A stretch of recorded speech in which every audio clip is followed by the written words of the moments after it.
Hey, it's Jeff Manaski, WIBX 950 Program Director and WIBX 950 News Director, Jim Rondenelli. How you doing? Good, good. Jim this week celebrated 35 years in radio, which is an incredible accomplishment. And I've been telling people all this week, it just means I'm old, I think. But, Oh, you're not that old. You look good. So, obviously a lot has changed over more than 3 decades in the business. Yes. Is there one thing in your mind that you remember the most? I mean, I always hear stories about people would splice audio. Obviously, we do that digitally now. What's the biggest change you've seen in 35 years in radio? That's the biggest change is technology. You know, back in 1982, there were no computers.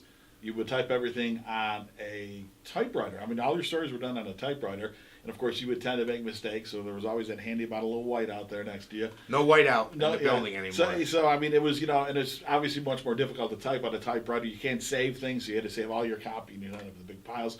And the technology, too, there were no cell phones back then, so you couldn't do any, like, remote reporting from a location. That was impossible to do.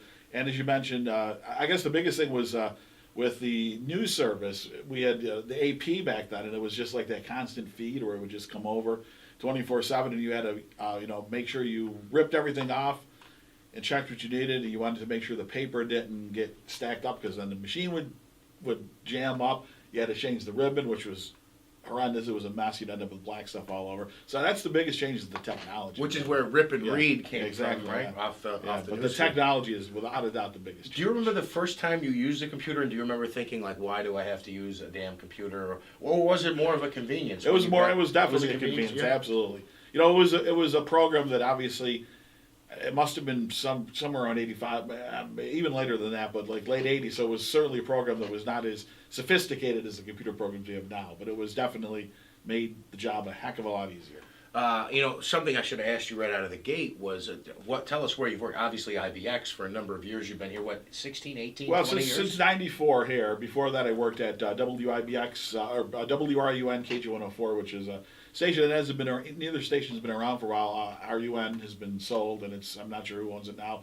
And KG104 is now Big Frog 104. So okay. Worked at those stations for the first 12 years. And KG104 at the time was news? Or it was an AC station. It was an AC. Yeah. Have you always done news and like reporting? Actually, no. I started out doing sports. I got hired to do as a sports person, but I ended up being on the air, and I've done every shift that I've done mornings, I've done overnights, afternoons, you name it, middays, everything.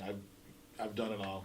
So, and if I remember correctly, there's a guy, a personality, big in local sports, and used to be on WIBX, who was the one who hired you, right? Yeah, it was.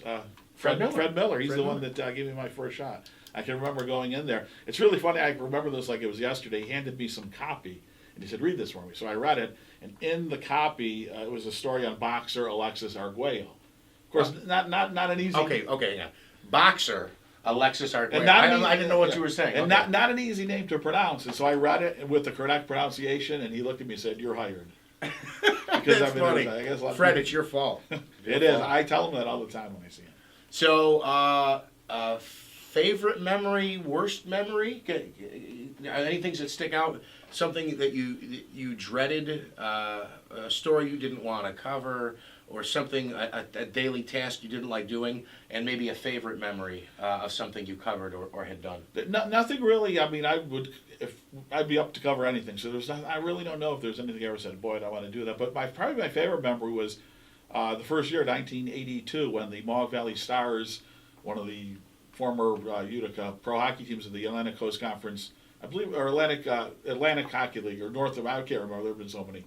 I think it was but they won the city's first championship in '82, and I remember being at the Clinton Arena for Game 6. They won it in Game 6, and then going to the locker room after and interviewing players. And that was probably one of the best things I've done. Also, in 1983, the year Bill Rogers won the Boilermaker, I had a chance to interview him, so that was a pretty cool memory too. Obviously, you've been a part of covering all the notable events in the past 3 decades locally. A couple that come to my mind anyway. You were covered Woodstock, 9/11. Yeah, 9/11 and Woodstock 99, definitely two of the big ones. Woodstock 99, that was just, it was a crazy time. And that was something that, made the national news, and you still see clips from it when they do some special. So that was a big one. I remember that really, really well. Something people don't know about you. Obviously, everyone is familiar with your voice. You have done morning news over the years, afternoon news. You've anchored all different day parts, and for a very long time. Something people don't know about Jim Rondenelli. Boy, well, there's a few people that do know this, but a lot don't. And I'm going to admit to this on the air. I can't believe it. And you know this, I think, but I'm a huge professional wrestling fan. You are, yes. Jim is a huge. I was actually going to say Jim is a whiz at trivia too. Well, yeah. You know, he talked about when he got hired. You remember the script they gave you 35 years ago, yeah. and that's really indicative of Jim's memory, his incredible memory, whether it be historical events, sporting events, music. You're really great with music as well. Yeah, a little bit of everything. If you're ever at a trivia night and Jim's there, you want to be on Jim's team. Let me see. I think I know the answer to this. Ever been fired? Yes, I did. I was actually fired for a brief time in when I was at KG104RUN, but they said you could stay on part time if you'd like, and I said okay, I will, and eventually got back into full time. But yeah, I was. You know, Jim's a really easygoing, easy to get along with. Will do anything. I'm shocked to hear that you were ever fired, but I would imagine it was a budget issue. It was, yes. So it wasn't because you were mouthing off to no, somebody. It was not, no. Jim's a steady Eddie, reliable, really a great guy. What else do I want to ask you here before I let you go? Favorite person to work with? If it's not me, it's okay. Okay. And would you say a person you didn't enjoy working with? There's a couple, but I will not say. Okay. I think okay. you might know one is. I'm Favorite person bet you I working do. with?